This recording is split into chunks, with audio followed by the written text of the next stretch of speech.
La gestion de trésorerie est-elle un levier de performance sous-estimé? C'est le sujet qui va nous animer à présent dans l'œil de l'expert. Et pour cela, nous avons le plaisir d'accueillir Cédric Guaran. Bonjour Cédric Bonjour Guaran. Nicolas. Vous êtes directeur général d'Uzes Gestion et c'est votre conviction. La trésorerie d'entreprise est souvent sous-exploitée. Pourquoi cette conviction? Alors d'abord, principalement pour trois raisons. Je pense que déjà les dirigeants ont tendance à faire preuve de prudence, donc à ne pas de préférer la liquidité immédiate. D'accord. Deuxièmement, je pense que c'est par manque de temps et d'expertise, donc c'est assez secondaire dans les sujets qui viennent. Bien sûr. Et enfin, par habitude, c'est assez récent que les taux soient rémunérateurs, donc c'est relativement récent pour les trésoreries d'entreprise que ce soit rentable. Qu'est-ce qui existe aujourd'hui comme solution pour placer sa trésorerie justement face à ces trois contraintes que vous venez de nous donner? Alors, il y a 2 placements phares qui sont utilisés aujourd'hui, qui sont, les comptes rémunérés et les comptes à terme. C'est deux produits, bancaires, qui sont principalement utilisés, qui ont l'avantage d'être garantis en capital, mais qui, apportent très peu de flexibilité, aux dirigeants d'entreprise. Et de la liquidité aussi, peut-être ce qu'ils recherchent essentiellement? Oui, c'est ce qu'ils recherchent, c'est des placements avec, un taux garanti, D'accord. donc c'est aussi très lisible, pour les dirigeants. Est-ce qu'on peut, dans ce contexte-là, aller chercher plus de performance alors? Alors plus de performance et aussi plus de liquidité, D'accord. puisque c'est les deux sujets phares pour les dirigeants en trésorerie d'entreprise.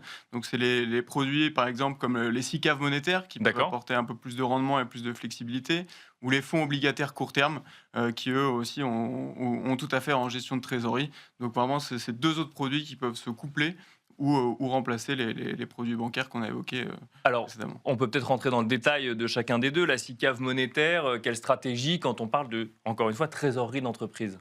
Alors la SICAV monétaire, à l'intérieur, en fait, on va avoir des bons de trésor, des billets de trésorerie, des bons du trésor, des obligations d'État, et qui vont permettre d'avoir un portefeuille très diversifié D'accord. et d'obtenir un rendement. Aujourd'hui, on est à peu près sur du 2-2,5%, donc qui permet de battre l'inflation. Et sur les fonds obligataires court terme, on va se concentrer sur les obligations d'entreprise à duration courte, mais bien notées, pour essayer de maîtriser le risque. Et là, on a de la liquidité sur ces deux placements. On a une liquidité qui est quotidienne, donc c'est-à-dire que vous pouvez rentrer et sortir des fonds tous les jours. Est-ce que quand on place sa trésorerie d'entreprise, il faut forcément réfléchir court terme et besoin de liquidité immédiat?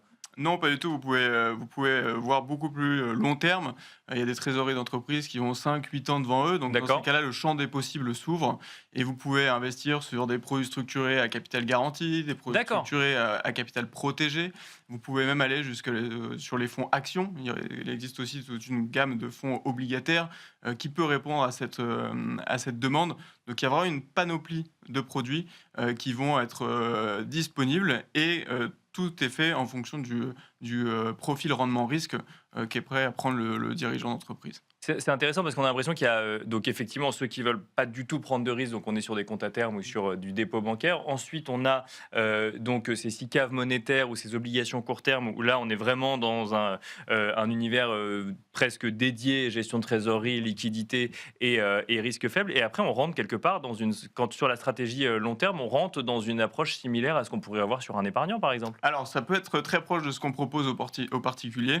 Ce qu'il faut bien identifier, c'est les besoins de trésorerie immédiats que l'entreprise va avoir. Donc, D'accord. c'est un peu au même titre aussi que les particuliers. Il y a des similitudes, mais avec une disponibilité très forte qui est souvent demandée par l'entreprise. Donc, c'est pour ça qu'on a l'habitude de séparer les poches pour être sûr on réponde aux demandes des clients. Il y a des proportions qui existent, qui marchent un petit peu de manière régulière ou ça dépend vraiment de l'activité de l'entreprise et des besoins en trésorerie de l'entreprise? Alors ça dépend vraiment de chaque entreprise.